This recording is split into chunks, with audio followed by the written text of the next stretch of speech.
नमस्ते दोस्तों, आशा है आप सब स्वस्थ और बहुत अच्छे होंगे। आज हम जानेंगे चिंता को मस्तिष्क से बाहर कैसे करें। मुझे विश्वास है कि मेरे दिमाग में अब कोई चिंता, डर या असुरक्षा की भावना नहीं बची है। इन वाक्यों को भी 5 बार दोहराएं और इस दौरान अपने दिमाग में एक मानसिक तस्वीर देखें कि आपका मस्तिष्क सचमुच इन विचारों से मुक्त हो चुका है। फिर ईश्वर को धन्यवाद दें कि उसने आपके मन में डर और चिंता को बाहर निकालने में आपकी मदद की है। फिर सो जाएं। उपचारक प्रक्रिया शुरू करने में इसी तरीके का प्रयोग रात को सोने जाने से पहले के अलावा सुबह, दोपहर और शाम को भी किया जाना चाहिए। इस काम के लिए 5 मिनट ऐसी जगह चले जाएं जहां शांति हो। इस प्रक्रिया को पूरे विश्वास से करें।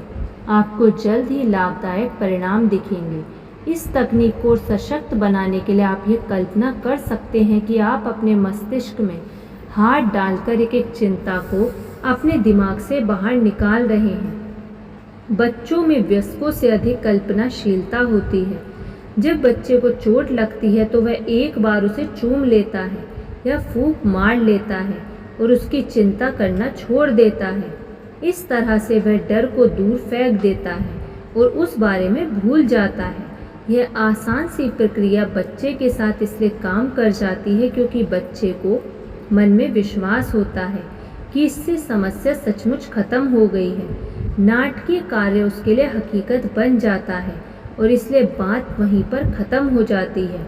अपने मस्तिष्क में कल्पना करें और यह तस्वीर देखें कि आपके डर आपके दिमाग से बाहर निकल रहे हैं और एक समय ऐसा आएगा जब आपकी कल्पना की तस्वीर हकीकत में बदल जाएगी। कल्पना डर का बहुत बड़ा कारण है, परंतु कल्पना से डर का इलाज भी हो सकता है। कल्पना की तस्वीर बनाना तथ्यात्मक परिणामों की मानसिक तस्वीरें बनाना है और यह एक आश्चर्यजनक रूप से प्रभावी तरीका है।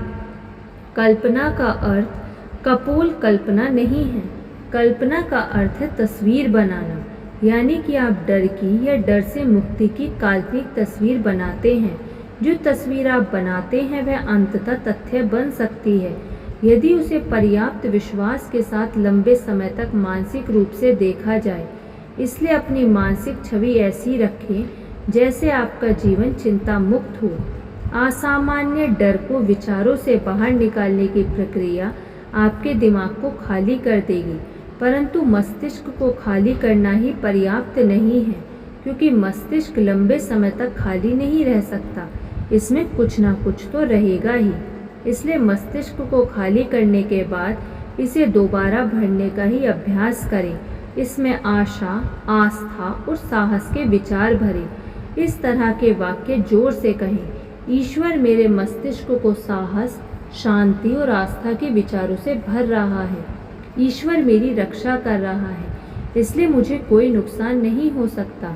ईश्वर मेरे प्रियजनों की रक्षा कर रहा है, इसलिए उन्हें कोई नुकसान नहीं हो सकता। ईश्वर मुझे सही फैसला करने का रास्ता दिखा रहा है। ईश्वर मुझे इस मुश्किल परिस्थिति से बाहर निकालेगा। हर दिन 6 बार आप इस तरह के विचार सोचें जब तक कि आपके मस्तिष्क में ये विचार पूरी तरह से ना भर जाए। कुछ समय बाद आस्था के विचार आपके दिमाग से चिंता को हमेशा के लिए बाहर निकाल देंगे। डर सबसे शक्तिशाली विचार है, परंतु एक विचार डर से भी शक्तिशाली है, वह है आस्था। आस्था हमेशा डर को हरा सकती है। आस्था ही एकमात्र शक्ति है जिसके सामने डर खड़ा नहीं रह सकता।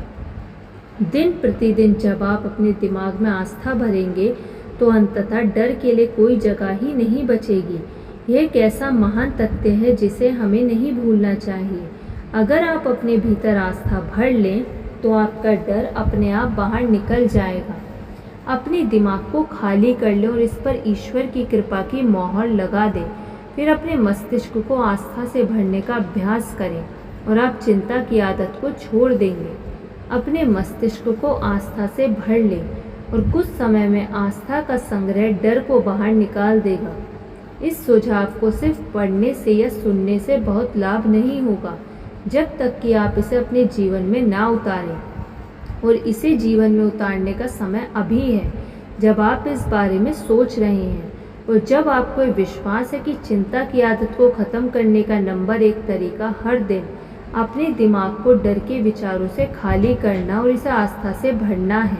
यह इतनी आसानी सी बात है, जब तक का अभ्यास करना सीखें, जब तक कि आप आस्था में विशेषज्ञ ना बन जाएं, तब डर आपके भीतर जिंदा नहीं रह सकता। धन्यवाद। आपको ये वीडियो कैसी लगी कमेंट करके ज़रूर बताइएगा। यदि आपने अभी तक इस चैनल को सब्सक्राइब नहीं किया तो सब्सक्राइब कर लीजिए और इस वीडियो को लाइक कर दीजिए। धन्यवाद।